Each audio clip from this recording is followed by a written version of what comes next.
안녕하세요. 상사중재 사례 10주차 강의 진행하도록 하겠습니다. 오늘 학습하게 될 내용은 이제 중재 판정입니다.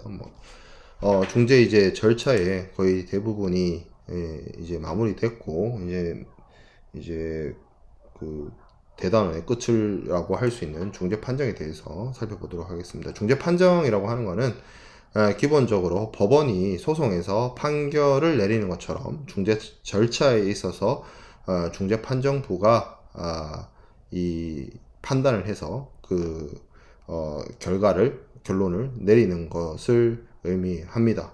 이 중재판정의 유형을 좀 살펴보면 종국 판정이 있습니다. 이 종국 판정이라고 하는 것은 중재판정부가 분쟁의 모든 쟁점과 관련하여서 이 절차를 종료하는 단계에서 내리는 최후의 판정을 의미를 합니다. 그리고 드문 경우긴 하지만 여기 이 종국 판정에 반대되는 개념으로서 일부 판정이나 잠정 판정이 있습니다.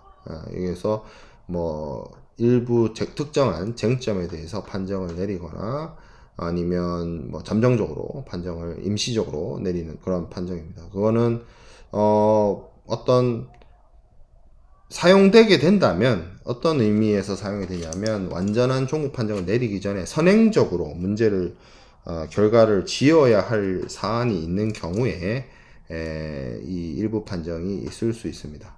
그래서 일반적인 케이스는 아니다라는 것이죠. 그리고 추가 판정의 경우도 있고요. 추가 판정은 중재 판정에 포함되지 않았는데 당사자들이 신청을 한 경우에 추가적으로 중재 판정부가 판정을 내리는 경우를 이제 추가 판정이라고 하고요. 하해 중재 판정이 있을 수 있습니다. 하해 중재 판정은 중재 절차가 개시된 후고 당사자들이 합의를 그제서야 했어요. 그러면 이 경우에는 중재판정부가 심리를 통해서 종국 판정을 내리는 것이 아니라 당사자의 하해 사안을 받아들여서 형식적으로 판정문처럼 하는 것이 하해 중재판정입니다. 그러니까 이거는 당사자들의 합의사항을 중재판정부가 판정문의 형식으로 정리를 해주는 그런 느낌이라고 보시면 되겠습니다. 이 중재 판정이 성립되는 것은 기본적으로 중재 판정부의 판단에 따라서 결정이 되어진다라고 볼 수가 있습니다. 중재 판정에 있어서 보통 신속 절차의 경우에는 1인 중재 판정부를 구성을 하지만 3인 중재 판정부가 일반적인 경우에 대부분이죠. 그래서 이 3인 중재 판정부가 다수결의 의사결정을 통해서 판단을 정한다라고 볼 수가 있고요. 만약에 가부 동수가 있거나 보통 홀수로 진행이 되기 때문에 가부 동수가 나올 수는 없지만 이 중재인들 사이에서 의견이 갈렸을 때 보통 의장 중재인이나 단독 그러니까 어떤 마이너리티 리포트가 양쪽에 있을 때 이 경우에 이제 나설 수 있는 게 의장 중재인이 역할을 수행을 한다라는 것이죠. 관련된 규정을 좀 살펴보면 대한상사중재원의 국내 중재규칙에서 살펴보면 3명 이상 중재인 중에 중재판정부는 만약에 누구 하나가 빠졌다, 중재판정부를 구성하는 중재인 중에 누구 하나가 빠졌다라고 하면 나머지 중재인들의 합의만으로 판정을 할 수 있다라고 얘기를 하고 있고요. 중재인이 여러 명인데 거기에 대해서 중재인들이 완전한 합의를 하지 못한 경우 국제중재규칙에서는 과반수 이상, 그러니까 다수결을 의미하는 거죠. 다수결에 의해서 결정을 한다라는 규정이 있습니다. 이 중재 판정을 내리는 판단의 근거는 기본적으로 분쟁의 실체에 이 절차적 중거법이 아니라 분쟁 실체에 적용되는 법을 근거로 해서 쟁점 사안에 대해서 판단을 하고요. 그리고 형평과 선에 의해서 제가 형평과 선에 대해서 수업 시간에도 몇 번 말씀을 드렸던 것 같은데 완전히 이 중재는 소송과 다르게 법리에 의해서, 법원에 의해서만 판단하는 것이 아니라 여러 가지 거래 정황이라든지 당사자들의 사정이라든지 그 어떤 거래 상황에서의 여러 가지 고려해야 될 사안들을 고려해서 당사자들에게 어떤 좀 편의를 제공하고 당사자들에게 이해를 구하고 하는 과정을 통해서 형평과 선을 적용해서 판정을 내릴 수도 있다. 물론 이게 지나치게 되면 형평과 선에 따른 판단이나 당사자들한테 우호적으로 판단을 하고 우호적으로 중재를 하려고 하는 성향이 너무 심하게 되면 그게 이제 문제가 있겠지만, 그렇지 않다면 어느 정도의 적정한 선을 지키는 수준에서는 형평과 선에 의해서 판단을 할 수가 있다는 것이고, 그리고 소송이 철저하게 법을 기준으로, 법령과 법규를 기준으로 판단을 한다라고 친다면 중재의 경우에 있어서는 적용 가능한 상관습이 있다면 그 상관습 또한 판단의 근거로서 활용되어질 수가 있습니다. 자, 그러면 이러한 종국 판정을 내리는 데는 언제까지 해야 되냐라고 하면 ICC의 경우에는 종국 판정을 내려야 할 기간을 6개월로 보고 있고요. 그리고 대한상사중재원의 국내중재규칙에서는 심리 종결일, 심리를 종결한 날짜로부터 30일 이내, 그리고 국내중재규칙의 신속 절차의 경우에는 우리가 앞에서 배웠던 것처럼 국내 중재의 경우에는 100일, 그리고 국제 중재 규칙의 경우에는 심리 종결일하고 최종 서면 제출일 중에 뒤에 있는 날짜, 그러니까 심리 종결일하고 최종 서면 제출일이 있는데 요거 중에 늦게 오는 날, 그러니까 예를 들어서 뭐 최종 서면 제출일이 5월 4일이고 심리 종결일이 5월 7일이라고 하면 5월 7일로부터 45일 이내에 최종 판정을 하도록, 종국 판정을 하도록 되어 있고요. 국제 중재 규칙의 신속 절차의 경우에는 판정부가 구성된 날로부터 6개월 이내에 종국 판정을 하도록 하고 있습니다. 이 중재 판정을 하는 방식, 형식은 기본적으로 서면에 의해서 중재 판정문을 작성을 합니다. 이 중재 판정문에 들어갈 언어는 중재 언어로서 진행이 되고요. 그 중재 언어는 기본적으로 중재 합의에 따라야겠죠. 중재 합의에 따라야 됩니다만, 만약에 그 합의가 없다면 적용되는 중재법이나 중재 규칙에 의해서 중재 판정문에 기록될 언어가 결정되어지기도 합니다. 그리고 이 중재 판정문의 서문을 만들 때는 표지나 이런 곳에 중재 판정문 또는 어워드 이렇게 기재를 해가지고 해당 문서가 중재 판정문이라는 것을 명시를 하고요. 그리고 이 뭐 사건 번호라든지 뭐 중재 기관이 뭐 대한상사중재원이면 대한상사중재원 이렇게 기재를 하고, 중재 판정문 서두에 당사자들의 인적 사항도 기재됩니다. 당사자들의 명칭이라든지 주소라든지 이런 것들이 정리되어서 당사자들에게 전달을 위한 어떤 내용이 형식적 내용을 갖추는 거죠. 형식적 내용을 갖춰서 진행을 하게 됩니다. 그리고 중재 판정부의 가장 주요한 내용은 이 중재를 신청하게 된 신청 취지라든지 이런 것들을 기재를 합니다. 왜냐하면 중재 판정 자체가 어떻게 보면 중재 신청인의 신청 취지에 대한 어떤 답변이라고 볼 수가 있어요. 그래서 신청 취지를 넣고 뭐 반대 신청이 있으면 반대 신청의 어떤 신청인이 신청 취지를 넣고 뭐 이렇게 하겠죠. 그래서 그걸 신청 취지를 열고 하고 그 신청 취지에 따라서 그 대응되는 판단을 중재판정부가 하는 것이라고 볼 수 있습니다. 그리고 이게 또 중요한 게, 만약에 신청 취지를 벗어난 사안에 대해서 중재판정부가 판정을 내리게 되면 이것은 어떤 중재인의 권한을 넘어서는 행위가 될 수도 있기 때문에 문제가 될 수도 있습니다.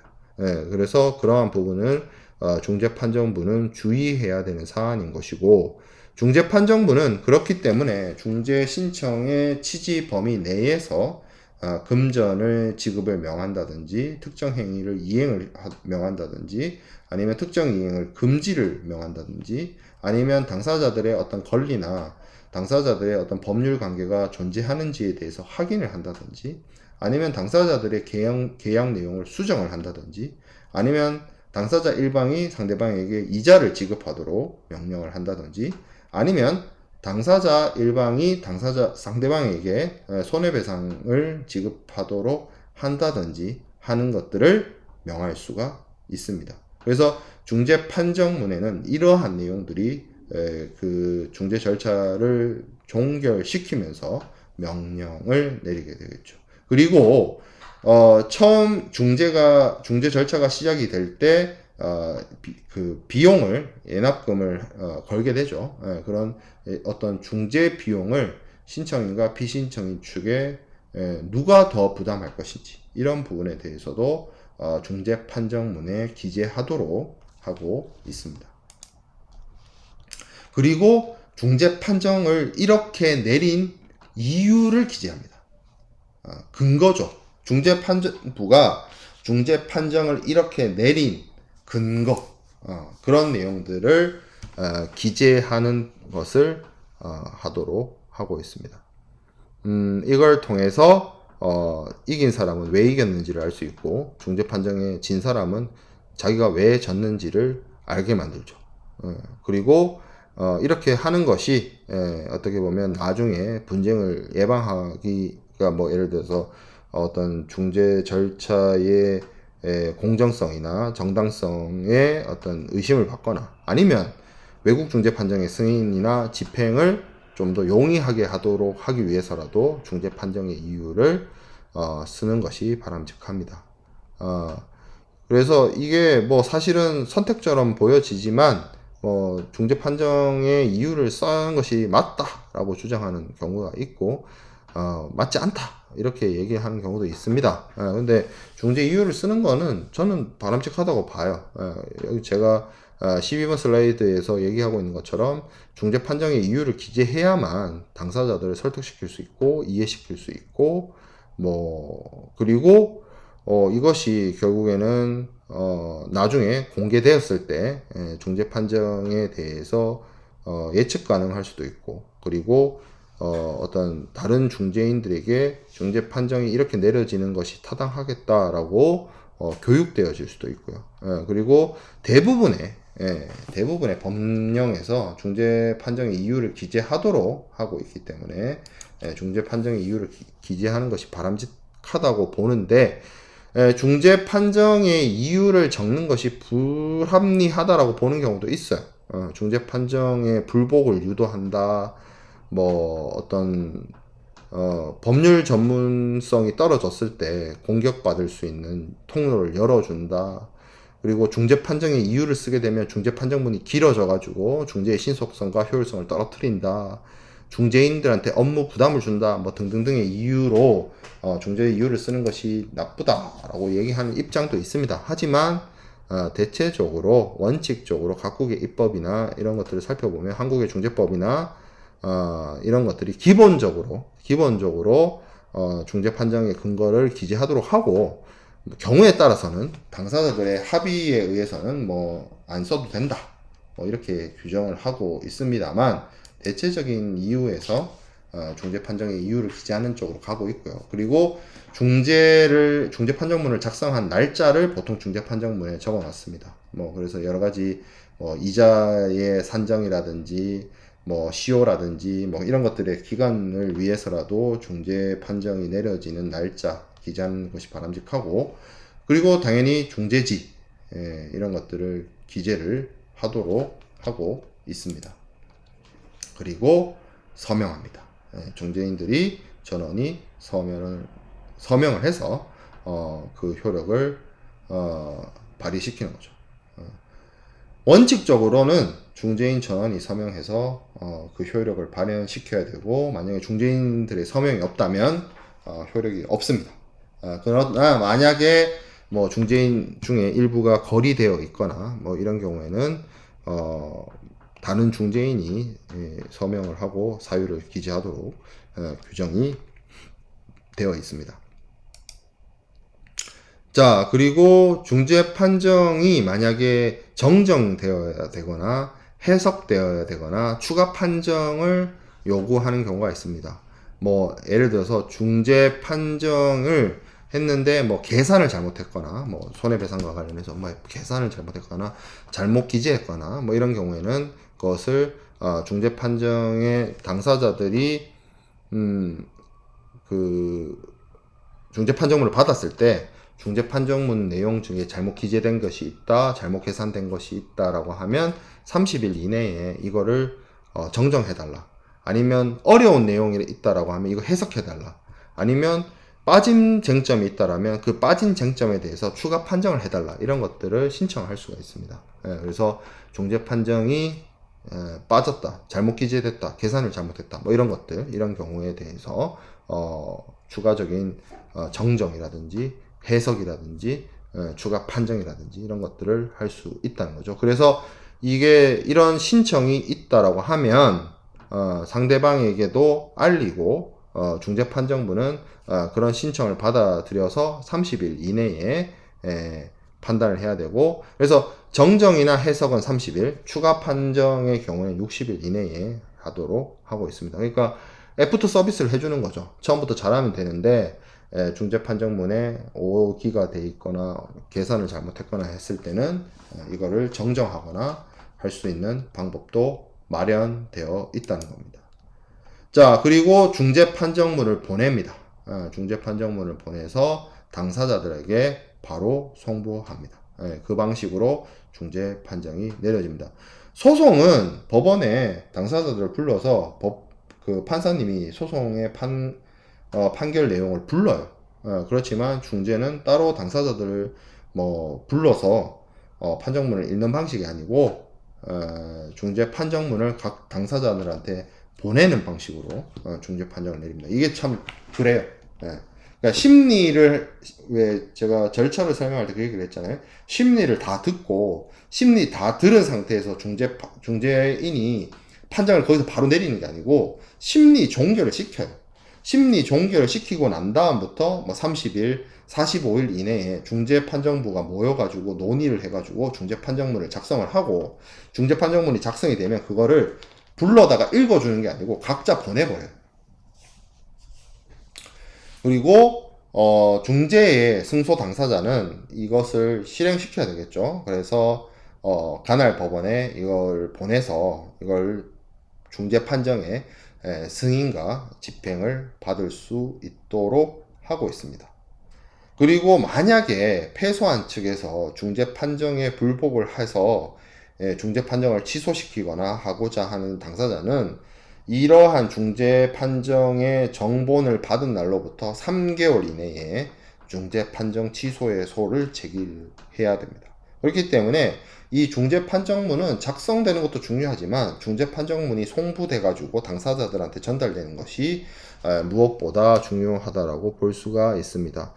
그리고 이 중재 판정문의 원문은 기존의 예전 중재법에서는 이걸 원본을 법원에 송부해서 법원에서 보관하도록 하고 있었는데, 이제 뭐 요즘 같은 페이퍼리스가 보편화된 시대에 원본을 보관하고 이런 것들이 되게 비효율적이죠. 그래서 법이 개정되어 가지고 사본 제출하도록 하고, 사본 제출을 통해서 법원의 승인과 집행이 가능할 수 있도록 요건들이 바뀌었다라고 되어 있습니다.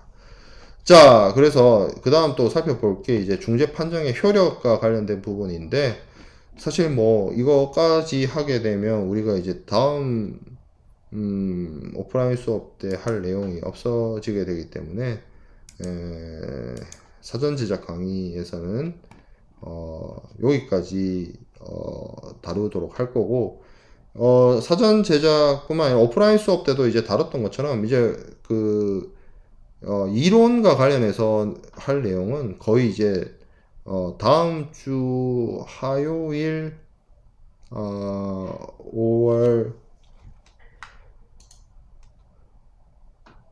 9일 날 우리가 오프라인 수업을 진행하면 사실상 끝입니다. 더 이상 중재 절차나 이런 부분에 있어서 우리가 이론적으로 스터디를 할 부분은 더 이상 없어요. 그렇기 때문에 여러분들이 의 중간고사 대체 과제로 준비하고 있는 중재 시나리오나 이런 부분들의 작성에 조금 더 노력을 기울여서 좋은 어떤 완성품을 만들어 냈으면 좋겠고, 다시 한번 강조하지만 5월 14일까지 제 개인 이메일로 학교 이메일로 그 작성된 중재 시나리오, 그리고 중재 신청인의 신청서, 중재 피신청인의 답변서를 작성을 해서 제출해 주기 바랍니다. 그리고 아마 우리가 축제 기간을 즐기고 다시 만나서 피드백을 하고 수업을 더 진행을 하는 방향으로 해보도록 하겠습니다. 네, 사전 제작 강의 여기서 마치도록 하겠습니다.